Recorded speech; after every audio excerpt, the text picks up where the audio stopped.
From things in the air, to new things for our bodies, join me as we explore 2050. What would be the future technology?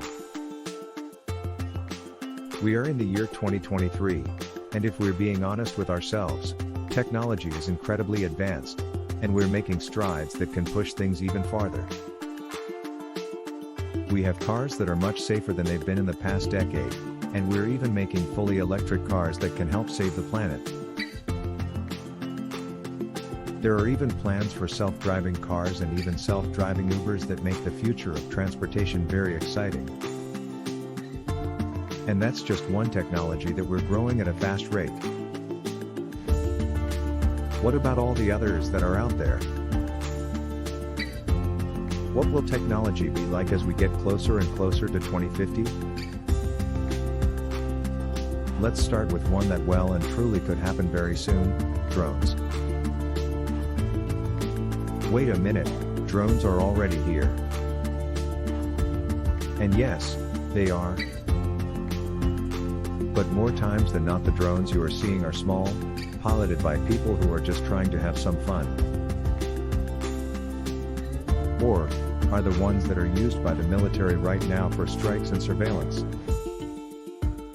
All very fun, but in the future, drones could be an integral part of our daily lives.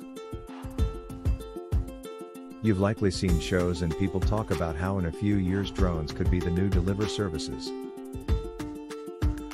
Anything from pizza to Amazon packages, and more. And honestly, that's very probable. Drones right now can be incredibly sophisticated, and some TV shows actually use them for sweeping and aerial shots as they film. It's very cool. But to do deliveries, that'd have to be a little more programmed, as human error no doubt would be a very big buzzkill. Not that it's impossible right now, it's more of a question of numbers, logistics, costs, and making sure that the deliveries themselves are done in a methodical and careful manner. After all, it's bad enough when delivery people don't care enough about our packages that they just throw them onto the porch and potentially break stuff. The last thing we need is that to happen with drones. But by 2050, we might not only have drones delivering out packages. We might be looking up at the sky and seeing drones flying all over with incredible speeds and accuracy, and they potentially could all be run by AI.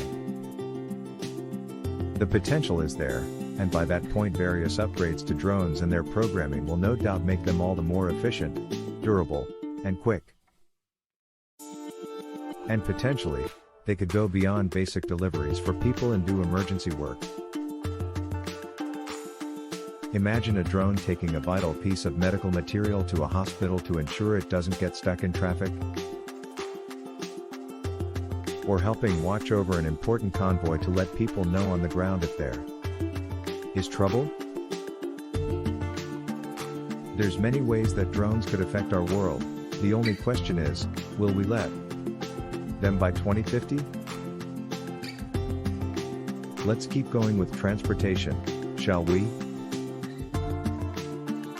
Right now, one of the biggest ways to get around the countries we live in are trains. Trains ferry people and all sorts of cargo around in an efficient and reliable manner, which is why they've been in use for hundreds of years.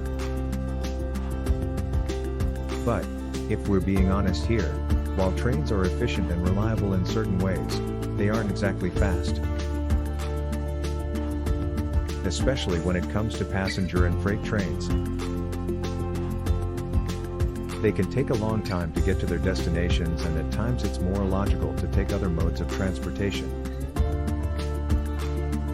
Which is why companies are making special kinds of trains that can go much faster. You know of the magnetic trains of Japan no doubt, but others like the Virgin Hyperloop are trying to push things even farther. Passengers or cargo are loaded into the Hyperloop vehicle and accelerate gradually via electric propulsion through a low-pressure tube. The vehicle floats above the track using magnetic levitation and glides at airline speeds for long distances due to ultra-low aerodynamic drag. Science fiction? Hardly. In fact, the first vehicle of the Hyperloop has already been tested and proven. And some larger tests are being scheduled for the next few years. And if this works, traveling across the country will be much faster. How much faster? The Hyperloop aims to send people shooting across the tubes that they make at a rate of about 600 miles per hour. Which means, if they were able to do this across the entire United States from east to west, or vice versa, you could travel across the whole country in about 5 hours give or take. Considering it would take much longer for a regular train ride, or car ride, that's a big improvement. And they're planning to do this with not just people, but cargo. Imagine being able to ship something in the morning on the west coast to the east coast and know it will get there before the day ends. That is quite impressive. Plus, the tubes would be built underground as to not disturb wildlife, and they will go and make it in a way where there are no carbon emissions. So they're fast, they're reliable, they won't harm the planet. Seems like a win all around. Of course, you do have to wonder what it would be like to be on a 600 miles per hour train thing, but hey, we just find out soon. And by 2050, this could be one of the main modes of transportation around the world. Before we show off even more technologies we could have by 2050, be sure to like the video and subscribe to the channel. That way you don't miss any of our weekly videos. Okay, we've had some fun ones, but now let's go deeper down the rabbit hole and talk about the ones we all fear, AI. Yep, artificial intelligence, and no matter what way you look at it, people are seriously trying to make it happen, and make it happen soon. Eyes are literally everywhere, including in your cars, and in your homes via devices like Alexa, which are indeed forms of eye. And there are things like Watson that is so smart that it could beat 2 Jeopardy legends. So by 2050, I could be so advanced that our cultures, our world could literally be run by them in a logistical and computing sense, or, in a Terminator humans are obsolete sense. And believe it or not, we're closer to that than you might think. Google's DeepMind isn't there yet, but really I'm sure they'll probably discover those things along the way, and by 2023, it's possible their computer could be superhuman and could be conscious, Pearson has said. That could be the beginning of the end, really. Is Judgment Day inevitable? Maybe, maybe not. It just depends on how far we go with AI and how much we're able to control it, or if we can't fully control it once they reach certain levels of intelligence. Of course, for all of our worries about AI, there is a chance that it could all be fine. Imagine if the lighter side of sci-fi comes through in regards to AI and we get a bright future powered by AI. Think about it, what if by 2050 we each get our own unique eye? We could customize how they sound, how they look, and basically have a BFF that'll help us out in life in various ways. Remind us of things like Alexa, guide us in homework and fields of study, be a being that we can bounce ideas off of, etc. If that form of I came through, then by 2050 we could live in a utopia where AI helps us be better. Until they revolt and we have I, robot going on. But hey, let's not dwell on our potential doom, let's show off another technology that many people are hoping for, space travel. Yeah, when you think about the decade we're in right now, the 2020s, the biggest goal of the world by far is to get to Mars, and possibly beyond. But it's not just about landing there, though that would and will be a crowning achievement for humanity in the decade and in recent times. More importantly than just landing there though is the ability to start setting up the first human colony on another planet. We've been to the moon many times, but we haven't tried to live there for various reasons. Mars seems to be the place where many feel we can go in order to live amongst the stars. And many speculate that by 2030 at the latest, barring setbacks, accidents, and other things, obviously, we could not only be colonizing Mars, but having regular shuttles go there, so that people can see the red planet for themselves. We will see first people going off to Mars, and then robots will do some basic stuff like making basic materials on Mars, Pearson said. We're going to have to do that because only so much can be brought to space. Of course, there are numerous things that need to be worked out before such a thing could happen. But we have top men on this, including Elon Musk and the SpaceX program, Jeff Bezos via his Blue Origin company and more. Each of them, and NASA among others, are working on not just getting us back into space, but getting us there by a cheaper, smaller, and reusable spacecraft. Something that honestly has been a setback for the space program over the last 20 years. But, if we are able to do it, if we are able to get to Mars, get there faster, and be able to colonize it, then by 2050 who knows where we will be. We could have multiple colonies on Mars, maybe some on the moon, and maybe even colonies on moons like Titan and Europa, which some think could be even better places to colonize than Mars. It's possible, but obviously Mars is the place that we are aiming for right now. With each step into space, humanity grows larger in the universe, and who knows just how many of us will be out there by 2050. Alright, now let's dive into something really sci-fi, prosthetics. Yeah, I know that right now prosthetics are very limited, and at times, a bit pointless. But if we were able to fully utilize computer technology to its fullest and make prosthetics that are fully compatible with the human brain and body, then the sky is the limit. We could enter an age where cyborgs are not just welcome, they're commonplace. And yeah, it may seem like we're far away from that, but we are getting closer to that point. James Young, a 25-year-old biological scientist, has a prosthetic arm with a personal drone and built-in flashlight. And a French artist is using a prosthetic that doubles as a tattoo gun. That's pretty cool. Imagine if a police officer loses an arm in the line of duty. Usually, that would mean the end of his career, but with an advanced prosthetic, he could literally be better than ever if it were advanced enough.